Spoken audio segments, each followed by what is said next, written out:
மக்களுடன் மனதின் குரல் பொதிகை தமிழ் தொலைக்காட்சியில் 125வது மாதத்தை எட்டி சரித்திர சாதனை படைக்கும் பிரதமர் மோடியின் மன் கி பாத் நிகழ்ச்சி. நாட்டு மக்களுடன் உரையாடும் மோடிஜி நமோ ஆப் மற்றும் சாரல் ஆப் மூலம் பிரதமரோடு பேசி மகிழும் அரிய வாய்ப்பை பெற்றிடுவீர். வி ரமேஷ் வழக்கறிஞர், மாவட்ட பொதுச் செயலாளர், மத்திய சென்னை மேற்கு மாவட்ட பாஜக. இந்தியாவில் இருக்கவங்களுக்கும் தெரியல, சம்பந்தப்பட்ட இரு நாடுகள், அந்த ரெண்டு நாட்டுல இருக்கவங்களுக்கும் தெரியல. ஆனா ஜெர்மனியில இருக்க ஒருத்தருக்கு தெரிஞ்சிருக்குதுன்னா எப்படி ஜெர்மன்ல இருக்கவங்க வந்து ஒயிட் ஹவுஸை பக் பண்ணி வச்சிருக்காங்க? இப்படி ஒரு வியாதி நிறைய பேர்கிட்ட இருக்குன்றத பார்க்குறோம். ஒரு நியூஸ் வந்தது அப்படின்னு சொன்னா அது உண்மையா பொய்யா அப்படின்றத பத்தி நிறைய பேர் முக்கியத்துவம் கொடுக்கறது கிடையாது. இப்போ ஒயிட் ஹவுஸ்லேருந்து எப்படி ட்ரம்ப் கூப்பிட்டு சொன்னாரா? இப்போ இங்க இதை சந்தோஷமா ஷேர் பண்ணிட்டு இருக்கலாம். என்னன்னு நினைக்கிறாங்க பார்த்தீங்களா, மோடி அவர்களுடைய கெத்து, ட்ரம்ப்பை வந்து மூக்க உடைச்சிட்டார் அப்படின்னு அமெரிக்க செய்தி நிறுவனங்களுக்கு லீக் பண்ணியிருக்கலாம். ஏன்னா அங்க அமெரிக்கால நிறைய பத்திரிகைகள் ட்ரம்ப்பை அசிங்கப்படுத்தணும்னே காத்து நிற்கிறாங்க. ரெண்டுமே இல்லாம ஜெர்மனியில இருக்க ஒரு பத்திரிகை வந்து இதை லீக் பண்றாங்க. இந்தியாவோட சப்போர்ட்னால தான் வந்து ரஷ்யா இந்த அளவுக்கு தாக்கு பிடிச்சிருக்குது. இந்தியா அன்னைக்கே வந்து வெளில வந்திருந்தாங்கன்னா சீனா வந்து தனியா ரஷ்யாவை சப்போர்ட் பண்றதுக்கு தயங்கி இருப்பாங்க. என்ன பண்ணுவாங்க பார்த்தீங்களா, ட்ரம்ப் எவ்வளோ பெரிய ஆள், 4 தடவை ஃபோன் பண்ணியிருக்காருங்க. அந்த இந்தியன் பிரைம் மினிஸ்டர் எடுக்கவே இல்லை. என்ன திமிரு பார்த்தீங்களா அவங்களுக்கு? இப்போ சைனாவில் என்ன தெரியுமா யோசிச்சு நிற்கிறாங்க, என்கிட்டேருந்து நீ கெஞ்சி நிற்கிற, இதில் என்ன அதிகார பிச்சை? அவங்களுக்கு வந்து சைனாவை கண்ட்ரோலில் கொண்டு வரணும்னு நினச்சாங்க, முடியல. இந்தியாவை கண்ட்ரோலில் கொண்டு வரணும்னு நினச்சாங்க, முடியல. ரஷ்யாவை கண்ட்ரோலில் கொண்டு வரணும்னு நினச்சாங்க, அதுவும் முடியல. இப்போ என்ன பண்ணிக்கிறாங்க, வெனிசுவேலா கிட்ட போய்க்கிறாங்க. இந்த மாதிரி ஒரு டாரிஃப் இந்த உலகத்தில் யாருமே கேட்டது கிடையாது. இந்த மாதிரி தான் பண்ணியிருக்கிறாரு. கேட்குறாங்க, இது மாதிரி சீனா வாங்குறாங்க, அவங்கெல்லாம் வாங்குறாங்க. அது பாருங்க, லாஜிக்கெல்லாம் கேட்காதீங்க, நாங்கள் போனால் நஷ்டம் போடுவோம், அவ்வளோதான்.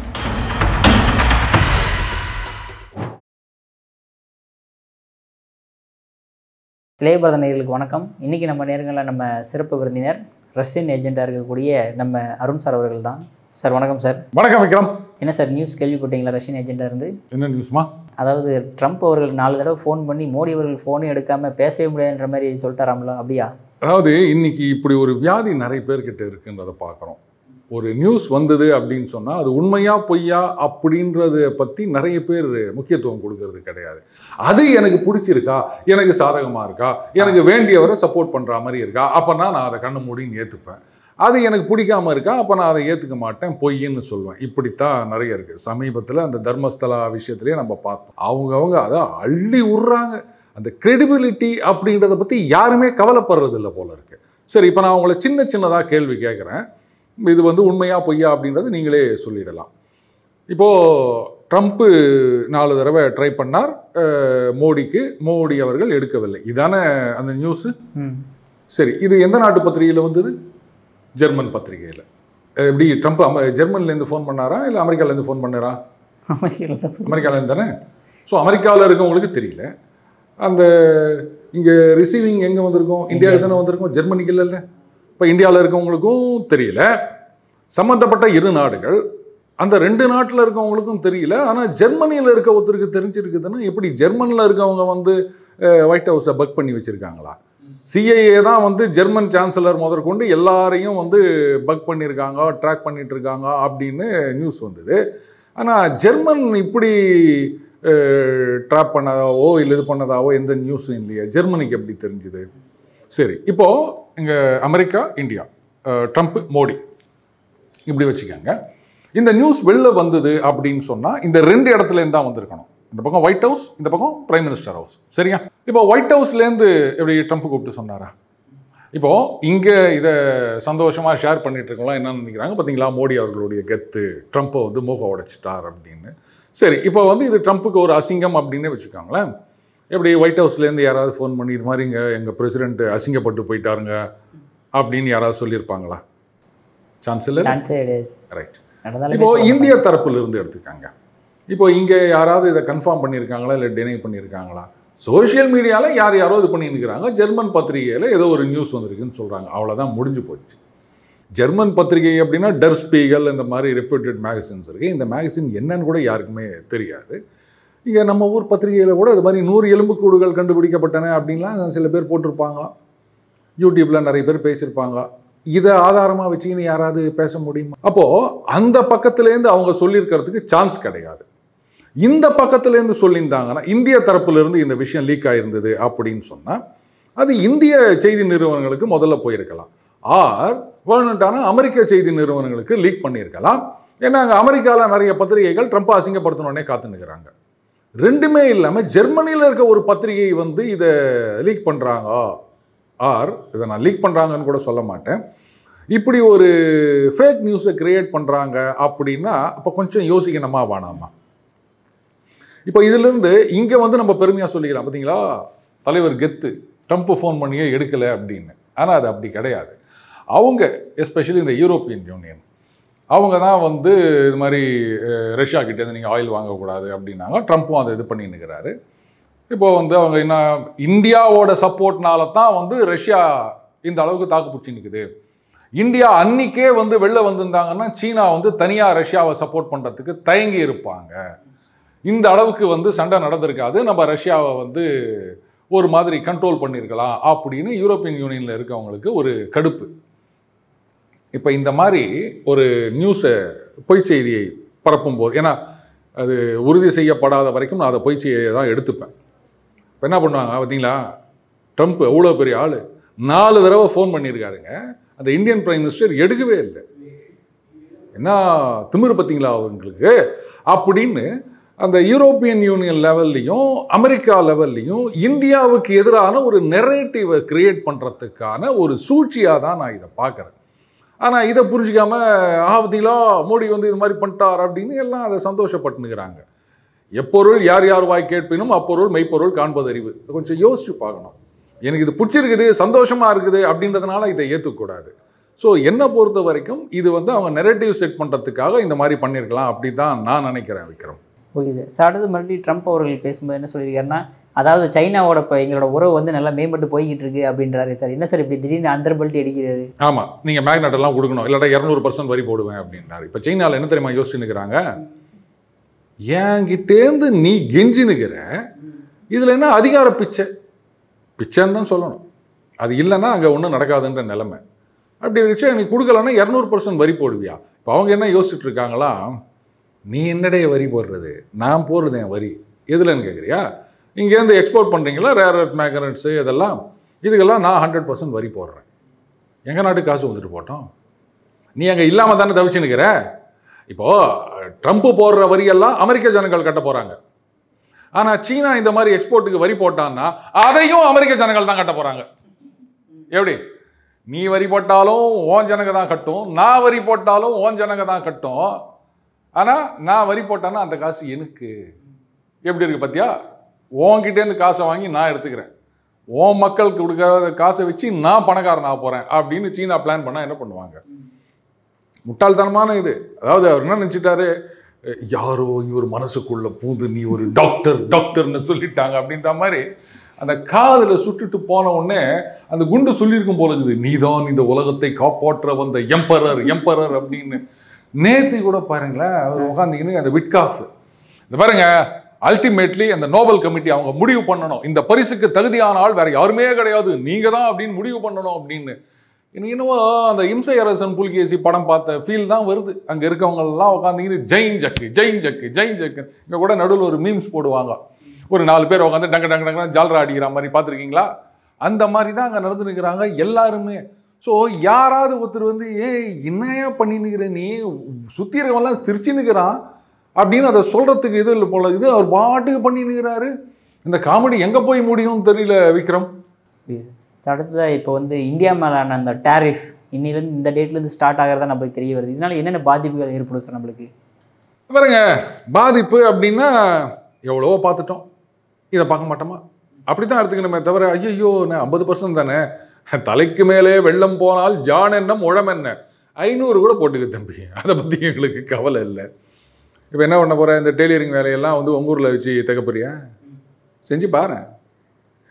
இவர் என்ன நினச்சின்னுக்கிறாரு, இந்த மாதிரிலாம் வரி அதுவே சொல்கிறாரு. இது பாருங்க, கிட்டத்தட்ட இது வரைக்கும் 500 பில்லியன் வந்துருச்சு, 1 ட்ரில்லியன் வரப்போகுது, அப்படியே காசு கொட்ட போகுது அப்படின்னு. ஏன் அப்பா, அந்த காசெல்லாம் அங்கே இருக்கிற ஜனங்க கொண்டு வந்து கொடுக்குற காசுரா, உன் வீட்டு ஜனங்க கொடுக்குற காசை வச்சுட்டு காசு கொட்டுது அப்படின்னு சொல்லி நிற்கிறீங்க.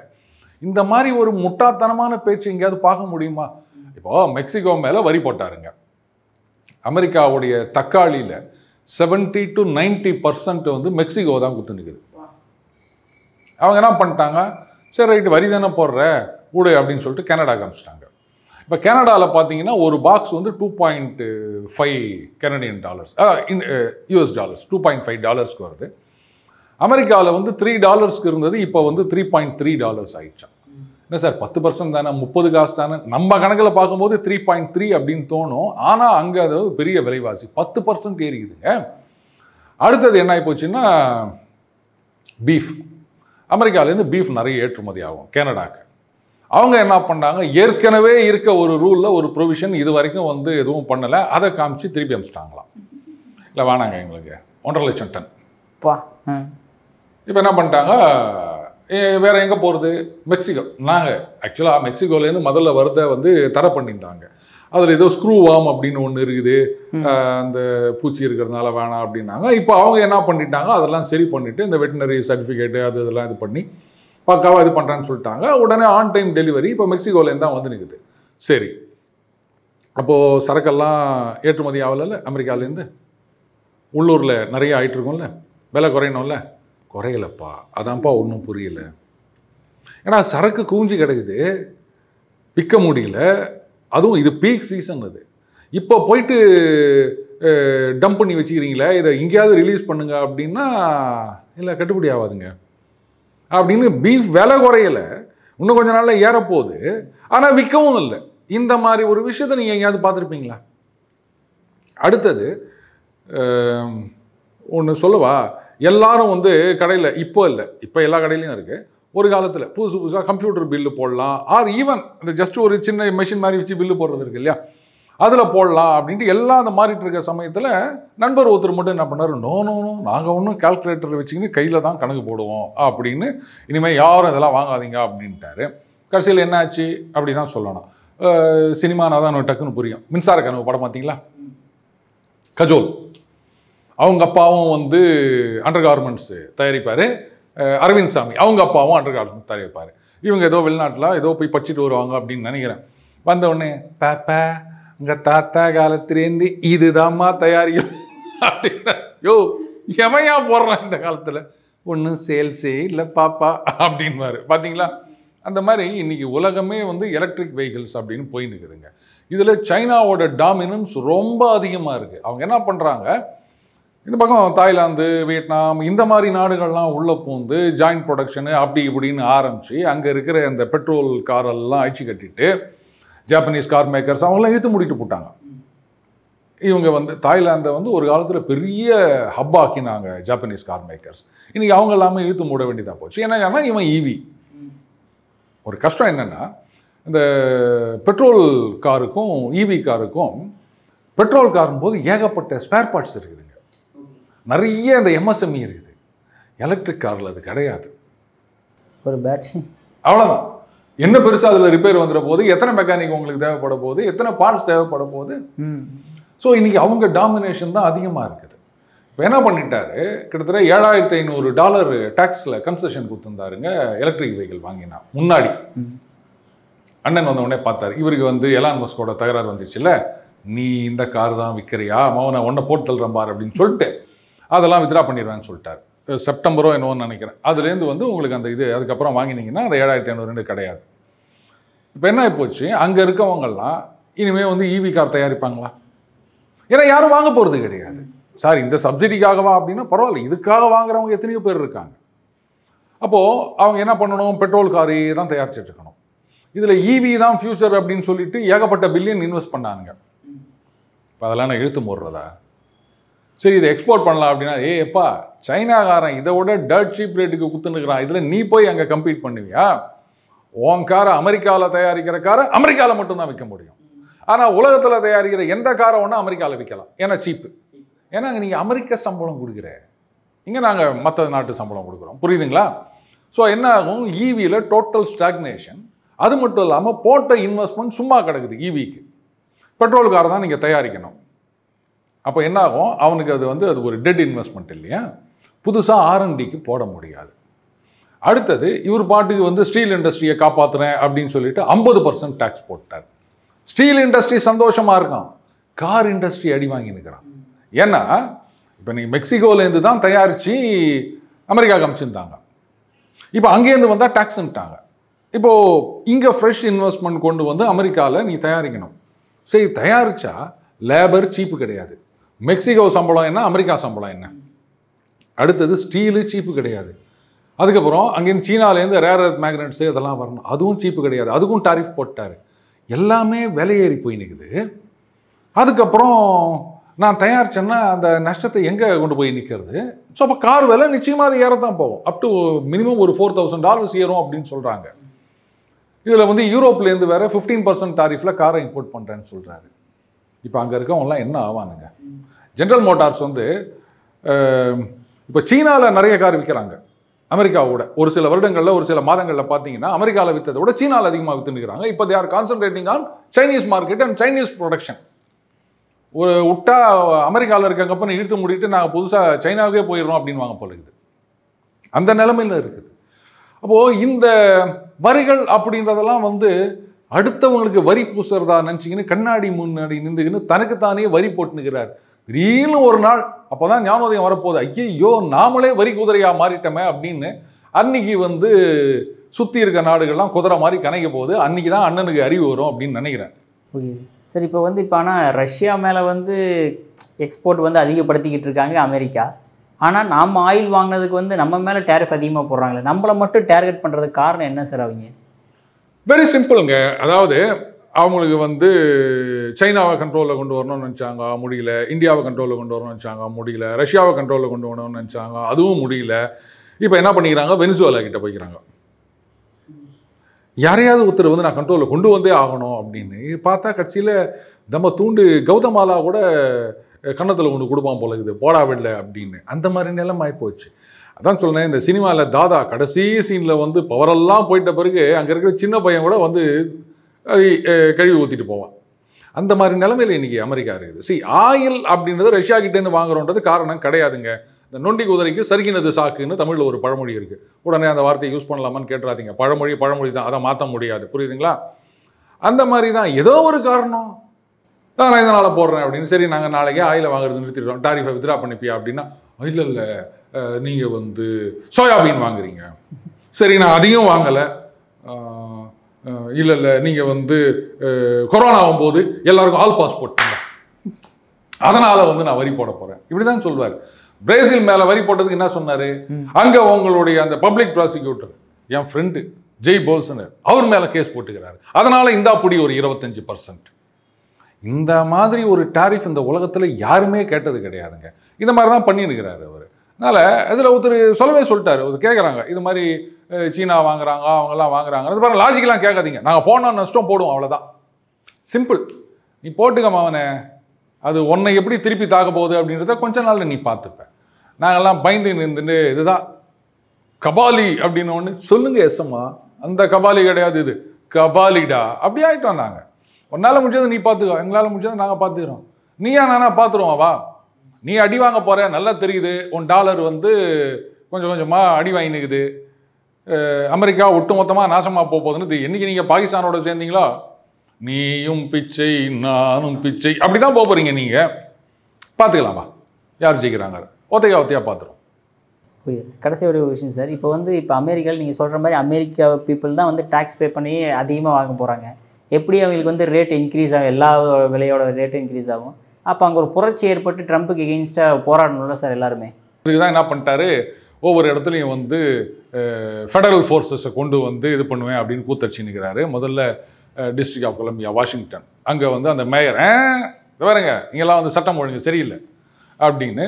அதுக்கப்புறம் அந்த ஜான் போல்டன், அவர் வந்து முன்னாடி நேஷனல் செக்யூரிட்டி அட்வைசராக இதே ட்ரம்ப்புக்கு போன டேர்மில் இருந்தவர். அவர் வந்து என்னங்க இருந்தாலும் இது மாதிரிலாம் பண்ணிருக்கிறாரு அப்படின்னு அவர் வீட்டில் ரைடு, நிச்சயமாக சொல்கிறேன். அதுக்கப்புறம் இன்னொரு 4-ஸ்டார் ஜென்ரலோ, இன்னொரு பேர் எனக்கு சரியான ஞாபகம் இல்லை, அவர் இந்த மாதிரி தான் ஏதோ ஒன்று சொன்னார். சொன்ன உடனே அவருக்கு கொடுத்த அந்த செக்யூரிட்டி கிளியரன்ஸு, செக்யூரிட்டி அந்த கொடுத்துருப்பாங்களா இசட்டு ஒய் அப்படின்னு வித்ரா பண்ணிட்டாரு. கேட்டால் அவர் போன இதில் வந்து ஏதோ டாக்குமெண்ட் எடுத்துகிட்டு போனதாக ஒரு புகார் வந்திருக்கு, அதனால் அவர் கொடுத்து இந்த செக்யூரிட்டியெல்லாம் நாங்கள் வித்ரா பண்ணிட்டோம். அதனால் யாராவது புரட்சி அப்படின்னு சொன்னாங்கன்னா உடனே நம்ம ஒரு மாதிரி அங்கே ஊரில் ஒரு கேஸ் போடுவாங்க. கவலையப்படாதீங்க, டக்கு டக்குன்னு கேஸ் போட்டு அது ஜெயிலெல்லாம் பத்தாமல் போயிடும்னு நினைக்கிறேன். அவர் வேற சொல்லிக்கிறார் அமைதிக்கான நோபல் பரிசு வேணுமா, வழக்கண்ணா அது சொல்லுது டிபார்ட்மெண்ட் ஆஃப் டிஃபென்ஸா, நல்லாவே இல்லையா, டிபார்ட்மெண்ட் ஆஃப் வார்னு வச்சுக்கோங்க. இப்படி சொல்லிட்டு இவருக்கு அமைதிக்கு நோபல் பரிசு வேணுமா? என்னதை பண்ணுறது, சண்டை போடுறவனுக்கு தான் நோபல் அப்படின்னு ஒபாமா விஷயத்தில் காமிச்சு கொடுத்துட்டாங்க நோபல். ஹிட்லர் ஜெயிச்சிருந்தானா அவருக்கே கொடுத்துருப்பாங்க. அந்த காலத்தில் நோபல் இருந்ததா தெரியல, செக் பண்ணணும். உன்னை யாராவது கமெண்ட்டில் வந்துடாதீங்க. இப்போ ஹைபாத்தட்டிக்கலி சொல்கிறேன் நான், ஜெயிச்சவனுக்கு தானே நோபல். அதனால் இவர் வந்து டிபார்ட்மெண்ட் ஆஃப் வார்னு பேர் வைக்கலாம் அப்படின்னு சொல்லி நிற்கிறாரு. சரி விடுங்க, அவர் வந்து ஒரு இன்டர்நேஷ்னல் சீமான் அப்படின்னு எடுத்துக்க வேண்டியதுதான். ஓகே சார், உங்கள் அற்புதமான கருத்துக்களை பார்த்ததற்கு மிக்க நன்றி சார். நன்றி விக்ரம்.